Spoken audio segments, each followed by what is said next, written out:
Hello बच्चों, कैसे हो आप। मैं आप सबका अपने यूट्यूब चैनल लर्निंग विद के सर में स्वागत करता हूं। बेटा, आज के वीडियो में हम पर्यावरण अध्ययन कक्षा 4 का पाठ 23वां पोचमपल्ली पढ़ेंगे।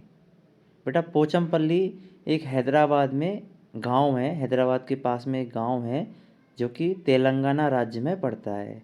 अभी फ़िलहाल में ही जो गांव है पोचमपल्ली, इसको सर्वश्रेष्ठ पर्यटन गांव चुना है। संयुक्त राष्ट्र संघ का पर्यटन संगठन है, उसने सर्वश्रेष्ठ हमारे देश का जो बेस्ट पर्यटन घूमने के लिए जो गांव है वो उसको चुना है, पोचमपल्ली गांव को। ये वहाँ की बेटा पोचमपल्ली कला है और इकत साड़ियाँ हैं वहाँ पे, उसके लिए फेमस है। तो मुख्तारपुर गांव में रहने वाली वाणी और प्रसाद के घर में रंग बिरंगे धागों का ढेर लगा रहता है। उनके अम्मा मतलब मम्मी, अप्पा मतलब पापा, और परिवार के सभी लोग बुनाई का काम करते हैं। यह बुनाई बहुत ही सुंदर और अपने आप में अनोखी होती है। तो मुख्तारपुर गांव में वहाँ पे अम्मा और अप्पा रहते हैं, वाणी और प्रसाद के। वो क्या काम करते हैं? बुनाई का काम करते हैं। बच्चे भी, परिवार के सारे लोग करते हैं।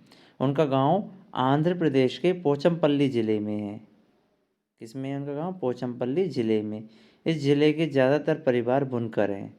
यानी कि जो ज़्यादातर परिवार हैं वो क्या है? बुनकर, बुनाई का काम करते हैं। हथकरघा होता है, पहले जो चलते थे हैंडलूम कहते हैं उसको, हाथ से जिसमें बुनाई करते हैं, उसका काम ज़्यादातर परिवार करते हैं। इसलिए इस बुनाई को पोचमपल्ली नाम से जाना जाता है। इन गाँवों के लोग बहुत पुराने समय से यह काम कर रहे हैं। वाणी और प्रसाद के अम्मा अप्पा ने अपने परिवार के बड़ों से यह बुनाई सीखी। अब वाणी और प्रसाद भी स्कूल से आकर अपने अम्मा अप्पा की मदद करते हैं।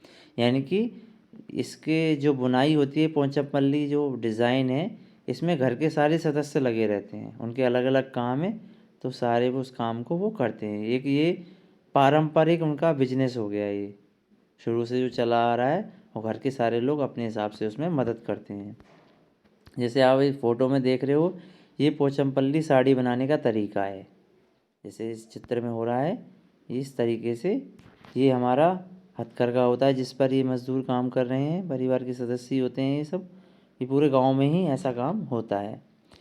धागे से कपड़े तक, अप्पा पोचमपल्ली शहर से धागे की लड़ियाँ लाते हैं। अप्पा यानी कि उसके पापा वाणी और प्रसाद के, वो पोचमपल्ली शहर में जाके धागे की लड़ियाँ लाते हैं। अम्मा लड़ियों को उबलते पानी में डालकर उनकी गंदगी और दाग धोती है। फिर सब मिलकर धागों को सुंदर रंगों में रंगते हैं और सुखाकर उनकी गट्ठी बनाते हैं। धागे की गट्ठियाँ करघे पर लपेटी जाती हैं, फिर इनसे कपड़े बुने जाते हैं। रेशम का धागा हो तो रेशमी कपड़ों, साड़ियों या सूटों के लिए कपड़े बुने जाते हैं।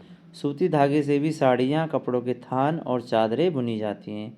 तो वहाँ पर धागे लाके वो शहर से, उनको उनकी अम्मा उबाल लेती है उन पानी में उनको, जिससे उनकी गंदगी और दाग निकल जाए उन धागों की।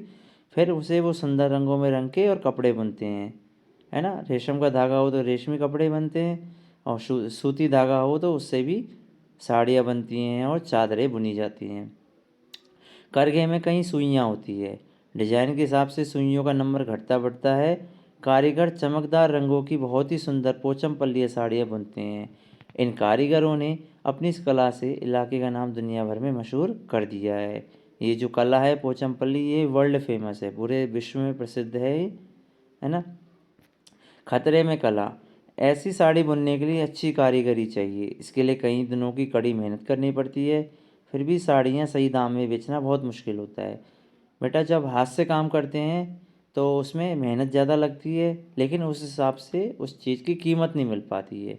क्योंकि आज के ज़माने में सब लोग मशीन से बनी हुई चीज़ें पसंद करते हैं, और जो मज़दूर हैं वो भी मशीन से बनाना पसंद करते हैं क्योंकि उनमें कम मेहनत लगती है।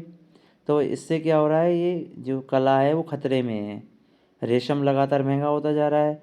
बड़े दुकानदार बुनकरों को तो साड़ी का बहुत ही कम पैसा देते हैं, खुद वे भाव बढ़ा चढ़ाकर बेचते हैं।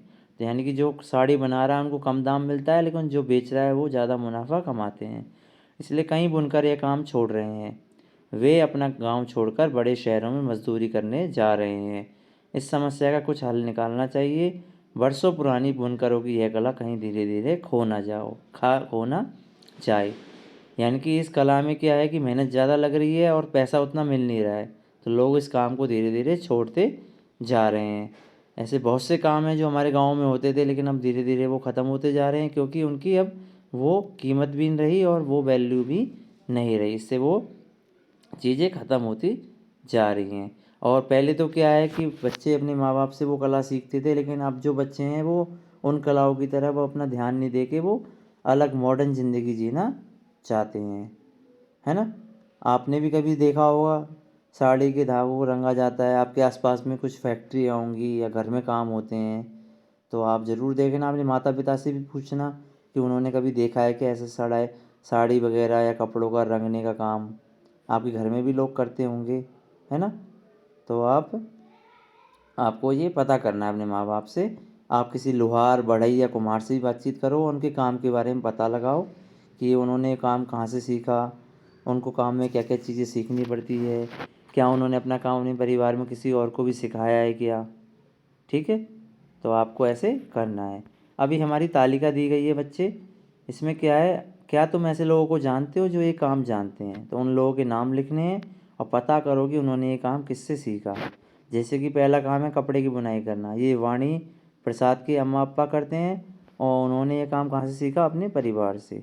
ऐसे ही आपको और लोग पता करने हैं जिन्होंने खाना पकाना काम जिन्होंने कहाँ से सीखा, कौन करता है।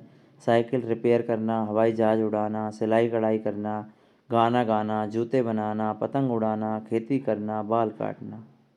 ठीक है, तो आपको ये पता करना है और अपनी कॉपी में आपको ये काम करने हैं और अपने माता पिता से भी इस बारे में आपको बातचीत करनी है। बड़े भाई बहन हैं उन्हें पता हो, आपके आस पड़ोस में ये काम होते हैं तो आपको वहाँ से जानकारी इकट्ठा करनी है।